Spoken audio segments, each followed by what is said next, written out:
अच्छा, भजन और भोजन, भजन और भोजन दादा हमेशा एकांत में ही अच्छा लगता है। हमने कई जगह ऐसी देखी है, मैरिज होम होते ना, खाना खाने जाते लोग, हम इतने बड़े हो गए, अपनी बात कर रहे, हम गए 2-4 बार, इतने बड़े हो गए, सिर्फ 2-4 बार गिनती के गए होंगे, लेकिन मैंने कभी वहां खड़े होके खाना नहीं खाया। जैसे गए वैसे ही वापस आई। मैं व्यासपीठ पे बैठ के बोल रही हूँ, जैसे गई हूँ वैसे ही वापस आई हूँ। एक आध बार की तो याद नहीं हो, गए भी हैं तो बैठ के खाया होगा, वरना खाया ही नहीं है। पशुओं को कभी बैठ के भोजन करते देखा है? बताइए, यहाँ इतने लोग बैठे, पशुओं को बैठ के भोजन करते देखा है? नहीं। और इंसानों को खड़े होके भोजन नहीं करना चाहिए। आप पशुओं वाला काम करते हो, वो पशु अच्छे लगते खड़े होके भोजन करने में, आप अच्छे नहीं लगते, लेकिन वो भारत देश की संस्कृति है, खड़े होके भोजन कर रहे। अच्छा, पहले खाना बनाने वाले घर के होते थे और नाचने वाले बाहर के, और अब खाना बनाने वाले बाहर के और नाचने वाले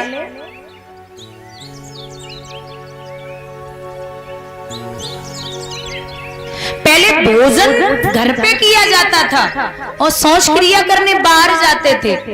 अब खा के बाहर से आते और शौच क्रिया। बोलिए गोविंद भगवान की। ये भारत देश की संस्कृति है।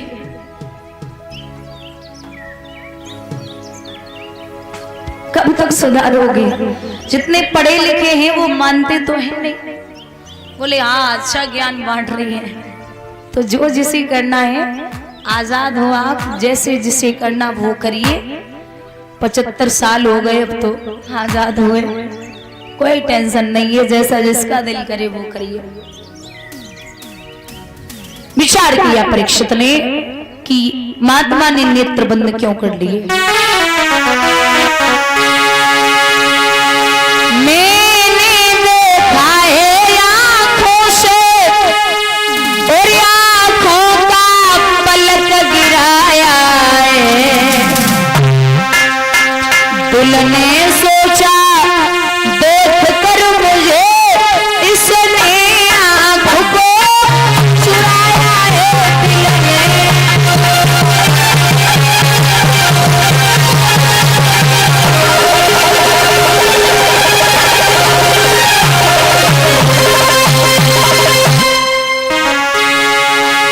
मैं काना नहीं, कुरूप नहीं, मुझको अपना अभिमान नहीं, कंजूस नहीं, कोई चुगिल नहीं, पृथ्वी पे मेरी संतान नहीं।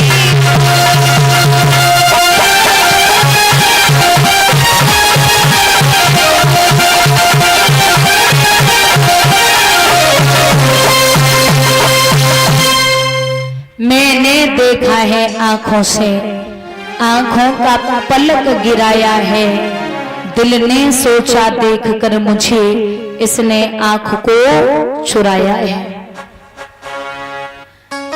महात्मा ने नेत्र बंद क्यों कर लिए? भजन जो होता ना, भजन वो 3 प्रकार का होता है।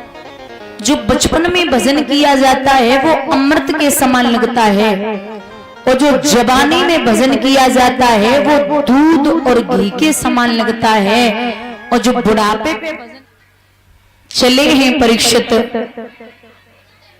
मुकुट को सिर पे धारण करके, शिकार तो नहीं मिला, एक झाड़ी से छुपके बैठ गए, तो क्या देखते हैं कि गाय और बैल के जोड़े को एक शूद्र हाथ में डंडा लिए हुए ऐसे मार रहा था मानो उनका कोई साथी न हो। तो गाय ने आवाज लगाई है, कोई वीर पुत्र है जो मेरी लाज को बचा ले।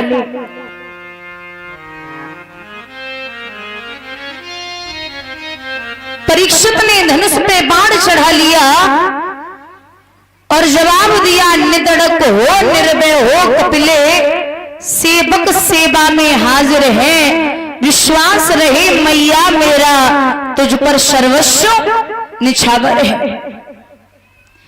मैं हूं ना, मैं तेरी रखवाली करूंगा।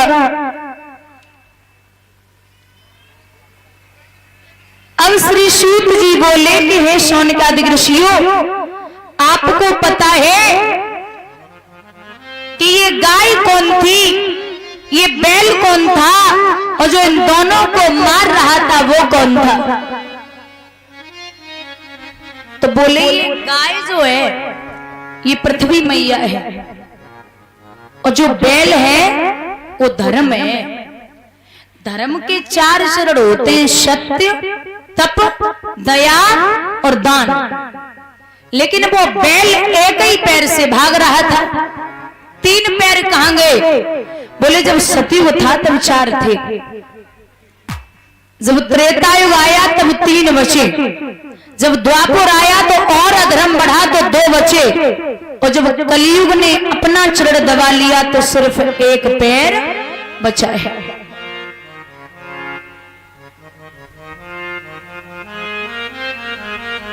महाराज आज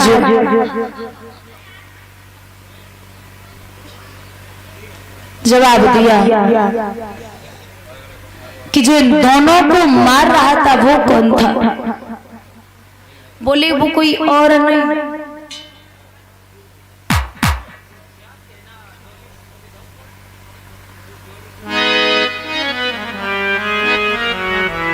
साक्षात कलयुग था। बोली मारने के लिए तैयार हुए तो बोले सतयुग त्रेता द्वापर सबने राजी किया, अब मेरी बारी है, मैं भी राजी करूंगा। अच्छा, कलयुग की जो उम्र है ना, कलयुग की जो उम्र है वो है 4,32,000 वर्ष की।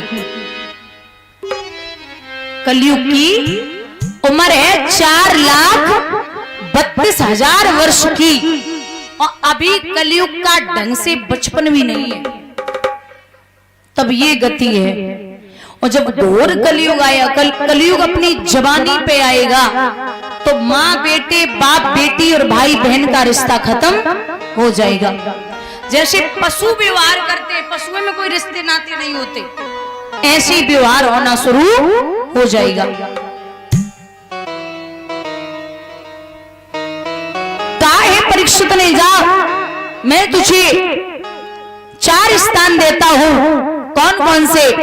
जहां स्त्री संग होता हो वहां तू निवास कर, जहां झूठी गवाही होती हो वहां तू निवास कर, जहां लोग मांस मंदिरा खाते पीते हो, वैश्याओं का नाच होता हो वहां तू निवास कर।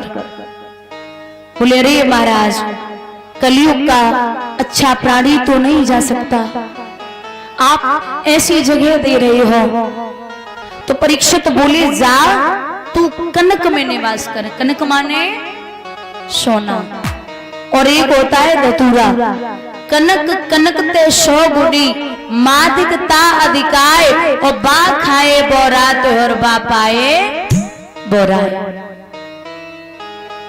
सोना भी 2 प्रकार का होता है, एक तो खुद की कमाई का और एक छीना हुआ, लूटा हुआ। कमाई कितने प्रकार की होती है? कमाई एक आप कमाई, एक बाप कमाई और एक पाप कमाई। सबसे अच्छी कौन सी होती है? आप कमाई। पिता अगर कमाएगा ना, बच्चा अगर अकेला है, बोले कि मुझे 10,000 की एक ब्रांडेड जीन्स चाहिए, तो पिता कहीं से भी लाएगा, देगा। लेकिन एक बात याद रखना, जिंदगी भर ब्रांडेड करने वालों कफन में कोई भी ब्रांड नहीं होता, वो सबके लिए बराबर होता है। और जहां मरने के बाद व्यक्ति जाता है उस जगह का नाम है शमशान। क्या है? सम्माने बराबर, सम्माने बराबर। और शान जिस जगह जाकर के सबकी शान बराबर हो जाए उस जगह का नाम है शमशान। चाहे राजा हो चाहे भिखारी हो, वहां जाके सबको ही बराबर होना है।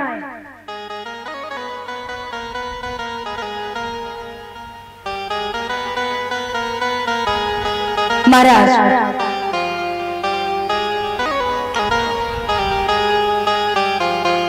कहती हैं